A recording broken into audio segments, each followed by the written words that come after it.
Hello friends, मेरे पास ये 3x3 Rubik's cube है और अगर आप भी अपना क्यूब सॉल्व करना चाहते हैं तो ये आज का वीडियो आपके लिए बहुत हेल्पफुल रहेगा और आपको गाइड भी करेगा। और अब हम क्यूब की बेसिक स्ट्रक्चर और बेसिक नोटेशंस को समझेंगे। इसको समझे बिना हम क्यूब को सॉल्व नहीं कर सकते। तो चलिए सबसे पहले हम देखते हैं कि क्यूब की जो ये कलरफुल साइड्स हैं ये कितनी होती हैं।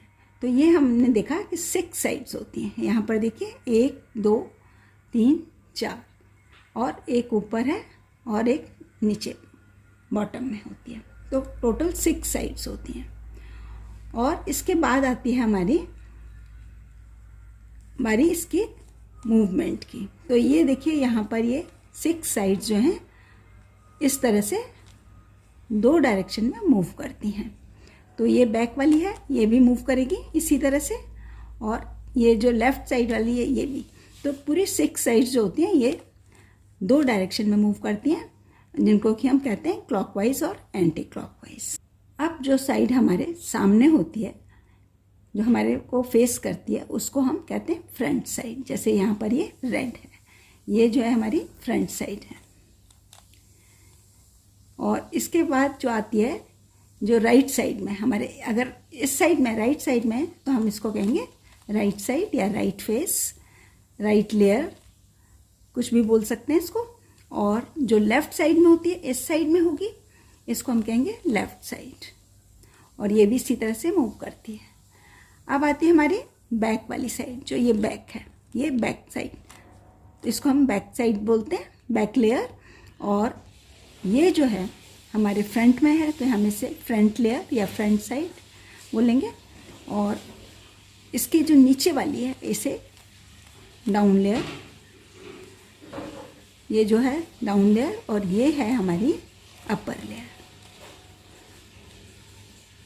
और क्यूब में जो है ये 3 मेन लेयर्स होती हैं। फर्स्ट लेयर जो है ये अपर लेयर जिसे बोलते हैं हम, दूसरी ये मिडिल लेयर या सेकंड लेयर, ये मिडिल लेयर, 2 लेयर्स के बीच में जो है ये मिडिल लेयर है, ये भी मूव करेगी।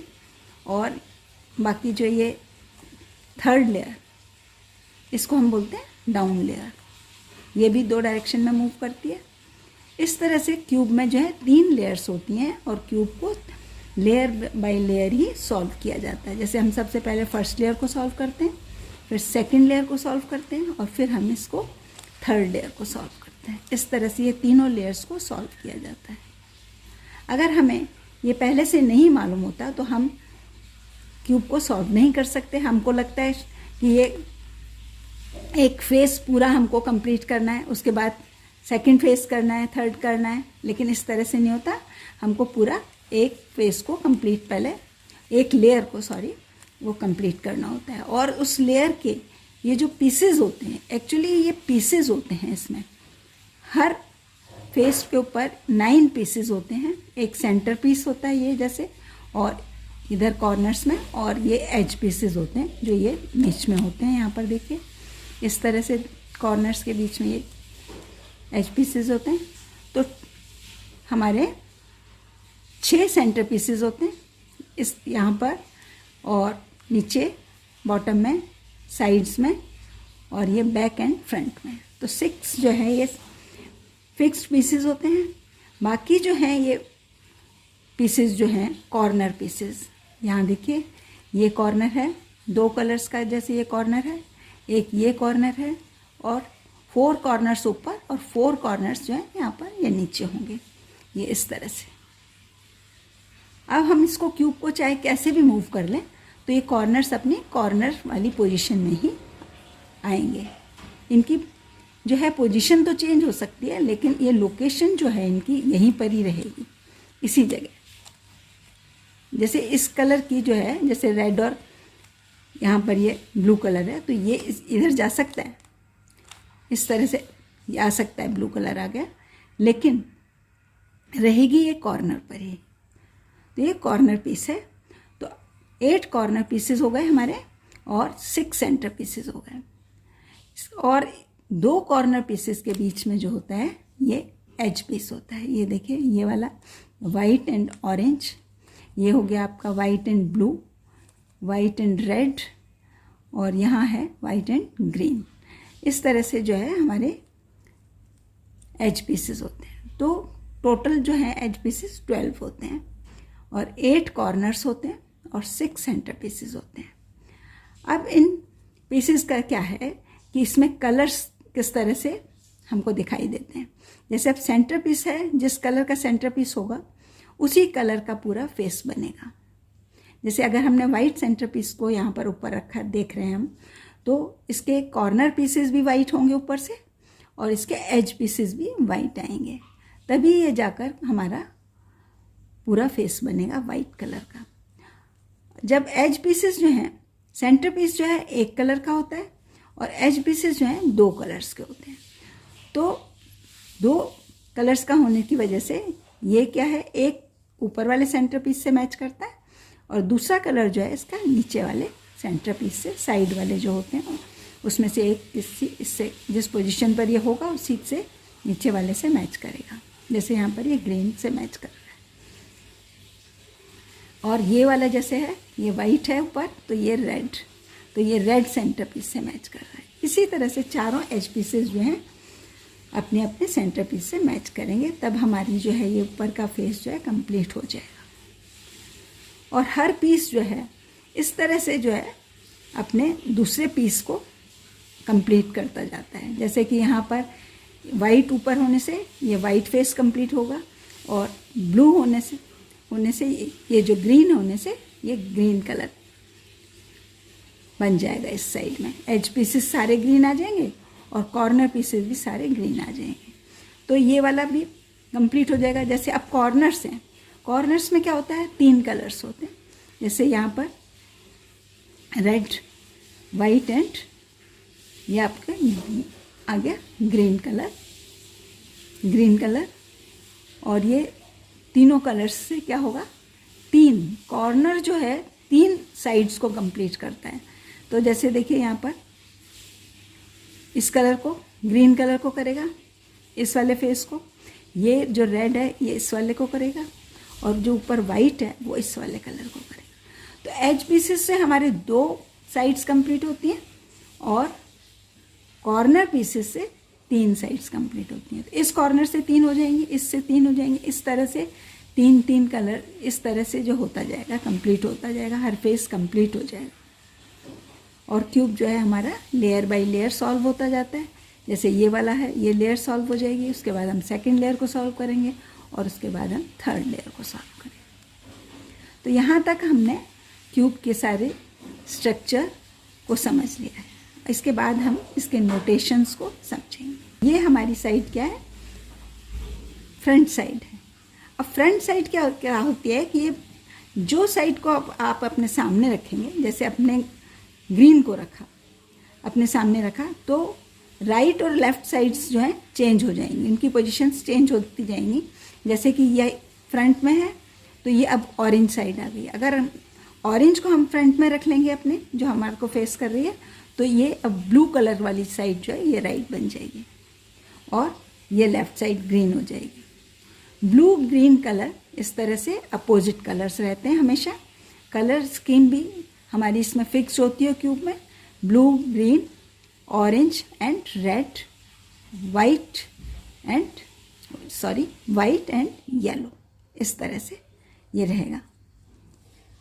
यहाँ पर ये कलर स्कीम रहती है और इसका ऑर्डर भी इसी तरह से होता है कि रेड के इस साइड जो है ब्लू कलर आ रहा है और उसके बाद इधर ग्रीन हो रहा है, इस तरह से होता है। और जब हम ये ऑर्डर एंड स्कीम, जो कलर स्कीम वगैरह को समझ लेते हैं ठीक से, तो हम क्यूब को जल्दी सॉल्व कर सकते हैं। अब आते हैं हम इसके नोटेशंस पर। नोटेशंस के लिए हमने 6 लेटर्स का यूज़ करते हैं। 6 लेटर्स इन द सेंस कि जो है ये जो हमारी जो राइट साइड है, ये देखिए ये राइट साइड, ये जब हम इसको ऊपर टर्न करते हैं इस तरह से, तो ये क्लॉकवाइज, इसको हम कहते हैं क्लॉकवाइज, और जब नीचे आती है ये तो एंटी क्लॉकवाइज हो जाती है, इस तरह से मूव। अब हमको कैसे पता चलता है कि ये क्लॉकवाइज उसी डायरेक्शन में जाना है, तो उसको देखने के लिए हमें क्या करना होता है, जो अब ये राइट साइड है इसको हम अपने सामने रख कर देखेंगे। तो अब देखिए ये क्लॉक की तरह से, जैसे क्लॉक चलती है इसी तरह से इस डायरेक्शन में घूमेगी, तो ये क्लॉकवाइज बोलेंगे। और जब हम इधर से कर रहे थे तब भी वो उसी ऊपर ही लेकर जा रहे थे इसको, तो ये क्लॉकवाइज है। तो आपको क्लॉकवाइज और एंटी क्लॉकवाइज समझने के लिए उस फेस को अपने सामने रखना होगा और फिर आप देख लीजिए कि कैसे वो मूव करती है। और जब इस तरह से हमने इसको आगे रखा और इसको जब इस साइड लाए, ये एंटी क्लॉकवाइज हो गया। और पहले भी हमने देखा था कि जब नीचे लेकर आते हैं तो एंटी क्लॉकवाइज हो जाता है। ये चीज़ तो हम राइट साइड के लिए हुई। अब हम लेफ़्ट साइड के लिए जैसे क्या करेंगे, ये लेफ़्ट साइड है। अब लेफ़्ट साइड का हमें कैसे पता चलेगा कि कौन सी इसको क्लॉकवाइज है कौन सी एंटी क्लॉकवाइज है। तो अगर हम इसको ऊपर लेकर, जैसे इसमें गए थे राइट में, अगर इसको भी ऊपर लेके जाएंगे तो ये क्या होगा, ये गलत होगा, ये हमारी क्लॉकवाइज नहीं बनेगी। अब हमको क्लॉकवाइज जो है नीचे करना होता है लेफ़्ट साइड में। वो देखिए कैसे पता चलेगा हमको। अब इसको हम आगे कर लेते हैं अपने सामने, फ्रंट में। इस साइड को हमने अपने फ्रंट में रखा।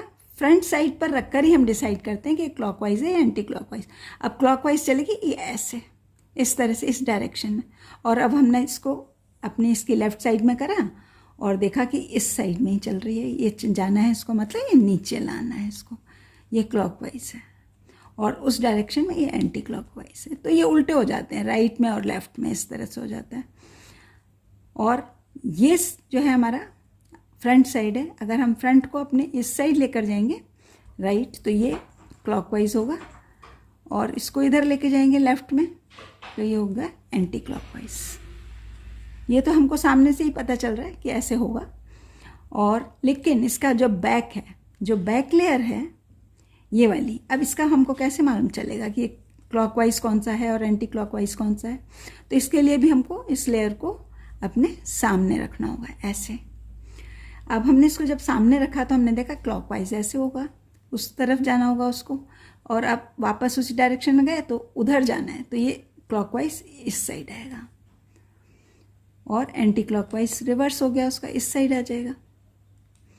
इसी तरह से हमको शुरू में याद रखना होता है और सीखना होता है कि अपने सामने करके उसको कि किस डायरेक्शन में जाएगा। और जब आपको प्रॉपर इसका पता चल जाएगा तो आप बिल्कुल अपने क्यूब को जल्दी से जल्दी सॉल्व कर सकेंगे। नहीं तो शुरू में आपको देखना पड़ेगा ही। इसके बाद कौन सी हमारी लेयर रह गई, अपर और डाउन लेयर। तो अपर लेयर में क्या कैसे पता चलेगा, जैसे देखिए अपर लेयर में भी ऐसे ही पता चल रहा है। इसको हमने अपने सामने किया और जब ऐसे घुमाया इसको तो ये क्लॉकवाइज हो गया। मतलब जब ऐसे रख, इसको ऐसे घुमाया तो ये क्लॉकवाइज हो गया। और इसको जब उस साइड लेफ्ट में घुमाया तो ये एंटी क्लॉकवाइज हो गया। ये देखिए। अच्छा, अब आते हैं हम नीचे डाउन लेयर में। ये डाउन लेयर है। अब डाउन लेयर में भी यही प्रॉब्लम हम फेस करेंगे। कैसे करेंगे इसको, अब जैसे हमने इसको ऐसे रख लिया अपने सामने, तो इसको जब हम ऐसे मूव करेंगे इधर तो ये क्लॉकवाइज हो गया, है ना। और अब यहाँ पर जैसे हमने कैसे देखा, इधर किया था, ये क्लॉकवाइज था। और अब क्यूब को तो हमने ऐसे होल्ड किया हुआ है, तो ये इस साइड हो गई, ये क्लॉकवाइज हो गया। और लेफ्ट में जब हम गए तो ये हमारा एंटी क्लॉकवाइज हो गया। तो इस तरह से हमें डायरेक्शन का जो है पता चल जाता है, किस डायरेक्शन में हमें इसे मूव करना है, क्लॉकवाइज करना है, एंटी क्लॉकवाइज करना है। और ये प्रैक्टिस से बहुत इजी भी हो जाएगा। जितनी आप प्रैक्टिस करेंगे अपने क्यूब को सॉल्व करने की, आपको ये सारी चीज़ें बार बार से रिपीट करनी होंगी, क्योंकि ये मूव्स में लगाने के लिए हमको ये दो ही चीज़ें यूज़ करनी होती हैं ज़्यादातर, और हमको प्रैक्टिस भी हो जाती है। इसके बाद जब हम क्यूब को सॉल्व करते हैं तो हमको अपने एल्गोरिदम या फॉर्मूला यूज़ करना होता है। तो उसमें हम कुछ लेटर्स को यूज़ करते हैं अपने साइड्स के लिए, अल्फ़ाबेट लेटर्स को यूज़ करा जाता है। और वो जो है कैसे होता है, जैसे राइट साइड का है तो हम उसको बोलेंगे आर, राइट लेयर को बोलते हैं आर। और लेफ्ट, ये जो एल है, एल फॉर लेफ्ट, एल हो गया। और ये है हमारी, ये सामने, ये फ्रंट, तो एफ फर्स्ट लेटर जो है उसी का हमें यूज़ करना है। और ये एल्गोरिदम्स में यूज़ होता है, इसलिए इसे जानना भी बहुत ज़रूरी होता है। और ये जो है बैक है, तो इसको बी। अब आती है ये ऊपर, ये अपर लेयर, इसको यू, अपर यू।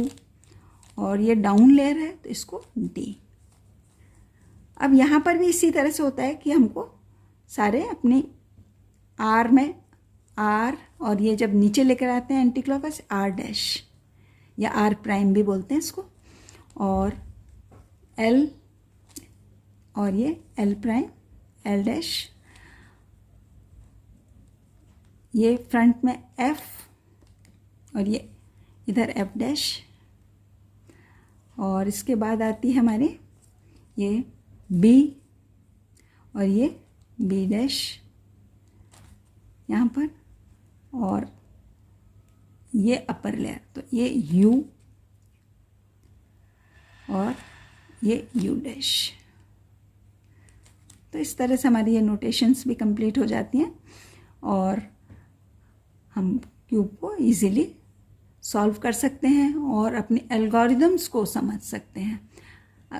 जब भी हमें फार्मूला यूज़ करना होता है तो फार्मूला इन्हीं लेटर्स से बनता है, और वो हमारे को साइड्स को डिनोट करता है। जैसे साइड्स के बारे में उनसे पता चलता है, और हमें को कितनी बार हमको यूज़ करना है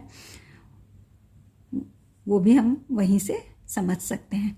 अब जैसे कई बार होता है कि R2, हर लेयर के आगे 2 लगा होता है, जैसे R2, तो हमें R को 2 बार, यहाँ से हम इसको पकड़ेंगे और इसको, ये 2 बार हो गया, तो येलो जो बॉटम वाले कलर है वो ऊपर आ जाएगा इस तरह से। अच्छा, और अगर हमको फ्रंट वाली को करना है तो इसको भी 2 बार करना है, जैसे F2, तो ये 2 बार हो गया। यहाँ से लेफ़्ट लेयर को भी करना है तो वो भी इसी तरह से आएगा 2 बार, L2 हो जाएगा, B2, R2, और ये D2, डी लेयर है, जैसे D2 इधर 2 बार हो जाएगा। तो होता है क्या, 2 में जो है उसका अपोजिट कलर हमारे सामने आ जाता है। जैसे कि यहाँ पर हमने किया, ये रेड कलर है, और इसको जब हम 2 बार मूव करेंगे, 1 और ये 2, इसका अपोजिट कलर रेड का ऑरेंज कलर आ गया सामने। और अगर हमने इसको किया, राइट को किया ऐसे, तो ये क्या होगा, ये आर, यहाँ भी फिर ऑरेंज, ये इसका नीचे का ये जो कलर है, यहाँ से 1 और ये 2 ऑरेंज कलर जो है आ जाएगा यहाँ पर, 1 और ये 2 येलो कलर आएगा, क्योंकि वाइट कलर के नीचे जो है येलो है अपोजिट कलर। इसी तरह से ये जो बैक में है, इसमें भी क्या, वाइट के नीचे येलो है, तो यहाँ भी येलो आएगा, ये देखिए इस तरह से। तो अब हमने सारी नोटेशंस को समझ लिया है, और अपने एल्गोरिदम्स को भी हम फॉलो कर सकते हैं, और क्यूब को सॉल्व भी कर सकते हैं।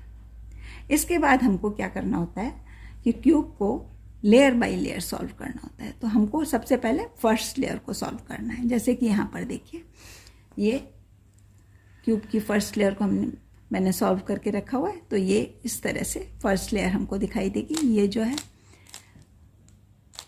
इसमें क्या होना है कि ये देखिए, ये ग्रीन कलर आ गया, और यहाँ पर ये रेड, तो ये अपने सेंटर पीसेस से मैच करेगा, और ये वाइट जो है एच पीस इससे करेगा, तो ये पूरा वाइट फेस बन जाएगा। यहाँ पर कॉर्नर्स भी वाइट रहेंगे, और ये यहाँ पर अपने ग्रीन, सेंटर्स रेड, ऑरेंज, ये ब्लूज।